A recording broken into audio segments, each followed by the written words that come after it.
Hello viewers, how are you all. आज मैं आपसे एक अलग और इंटरेस्टिंग टॉपिक पर बात करने जा रही हूँ। पर इससे पहले मैं आपको इसके पीछे की स्टोरी बता दूँ कि मेरे भाई का बेटा जिसका नाम सक्षम है हमारे घर आया हुआ था और उसका एक वाइवा था जो कि मॉडर्न हिस्ट्री पे था, जिसका टॉपिक था ब्रिटिश राज। लॉन्ग स्टोरी शॉर्ट, हमने इस टॉपिक पे चर्चा की तो कई इंटरेस्टिंग पॉइंट हमारे सामने निकल कर सामने आए जो कि भारत में ब्रिटिश शासन से संबंधित थे। अंग्रेजों के लंबे शासनकाल में अंग्रेजों ने हमारे देशवासियों पर बहुत अत्याचार किए, जुल्म किया, शोषण किया और बर्बरता की। उन्होंने हमारे देश को आर्थिक रूप से भी अपंग बनाने की कोशिश की, पर उनके लंबे शासनकाल के दौरान हमारे देश को कई फायदे हो गए जो कि उनके अत्याचार और जुल्मों के आगे बहुत ही कम है। पर फायदे तो हुए जो कि कुछ ज़रूरी भी थे, जैसे कि हमारी Indian railway, attack on social level, English as the medium of communication, our freedom struggle, idea of unity. 1853 में मुंबई से ठाणे के बीच पहली रेलवे लाइन डाली गई जो कि अंग्रेजों ने अपने आर्थिक फायदे के लिए डलवाई थी। और इस रेलवे लाइन डाली जाने के पीछे कोई भारत के विकास का भाव नहीं था, बल्कि इसमें अंग्रेजों का ही फायदा था, ताकि वो हमारे यहाँ के रिसोर्सेज को आसानी से अपनी फैक्ट्रीज तक पहुंचा सकें।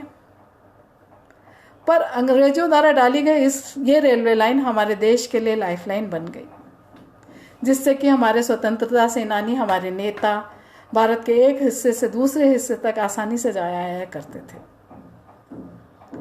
और हजारों की संख्या में अलग अलग स्थानों पर एक ही समय में आज़ादी का संदेश और प्रचार किया करते थे, जो कि शायद रेलवे के बिना संभव नहीं होता। और इस रेलवे का फायदा हम आज भी उठा रहे हैं। अटैक ऑन सोशल ईवल की बात करें तो एक कुप्रथा, सती प्रथा का अंग्रेजों के शासनकाल में बंद होना एक बड़ा उदाहरण है, पर इसमें सबसे अहम भूमिका राजा राम मोहन रॉय की थी। एक और कुप्रथा जातिवाद, जो कि अंग्रेजी शासनकाल के दौरान कमज़ोर पड़ी, क्योंकि अंग्रेजों द्वारा लाई गई रेलवे लाइन में भारतीयों के लिए, सभी जात के लोगों के लिए एक ही डिब्बा होता था और एक ही डिब्बे में भारत के सभी जात के लोगों को एक साथ सफ़र करना पड़ता था, जिससे कि जातिवाद शायद कुछ कमज़ोर पड़ा। इस रेलवे लाइन में थर्ड क्लास का डिब्बा सिर्फ भारतीयों के लिए होता था, बाकी अंग्रेजों के लिए हुआ करते थे। English as the medium of communication की बात करें तो अंग्रेजों ने अपनी भाषा को भारत के हर हिस्से में लागू किया, जिससे कि एक कॉमन प्लेटफॉर्म बन गई कम्युनिकेशन का। जैसे कि एक तमिलियन और एक कश्मीरी आपस में एक दूसरे की भाषा ना जानते हुए भी अंग्रेजी में आसानी से बात कर लिया करते थे, और इस भाषा का फायदा हमारे स्वतंत्रता सेनानी और नेताओं को भी आज़ादी के आंदोलन में बहुत हुआ। और आज भी अगर हमारे यहाँ से लोग नौकरी या पढ़ाई के लिए बाहर जाते हैं तो इस भाषा का फायदा उन्हें बहुत मिलता है।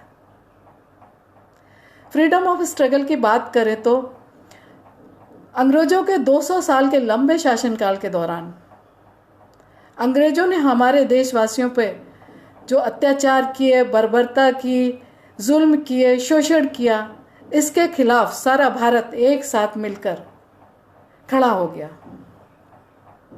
जिसमें कि हमारे स्वतंत्रता सेनानियों ने सभी धर्म, भाषाओं, जाति की सीमाएं लांघ दी और हमारा देश एक नेशन के रूप में उभरा। और नेशन वो होता है जहाँ एक धर्म, एक भाषा और एक कल्चर के लोग होते हैं। भारत में तो अनेक धर्म, अनेक भाषाएं, अनेक कल्चर हैं, पर भारत को एक सूत्र में पिरोने वाला कोई और नहीं था। हमारा आज़ादी का आंदोलन ही था। अंग्रेजों के इस दमनकारी तंत्र ने कभी भी भारत के लिए कुछ अच्छा नहीं करना चाहा।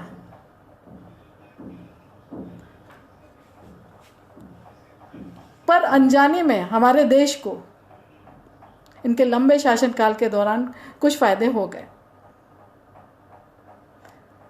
अंग्रेजों को भारत से बाहर खदेड़ने में हमारे बहुत सारे किसान, हमारे स्वतंत्रता सेनानी, हमारे व्यापारी और बहुत सारे भोले भाले लोग शहीद हो गए। और आज मैं उन सब शहीदों को सादर नमन करती हूँ जिन्होंने अपने देश के लिए अपने प्राण न्यौछावर कर दिए। जय हिंद, जय Bharat. Please share your thoughts in the comment section. Thank you. Bye bye.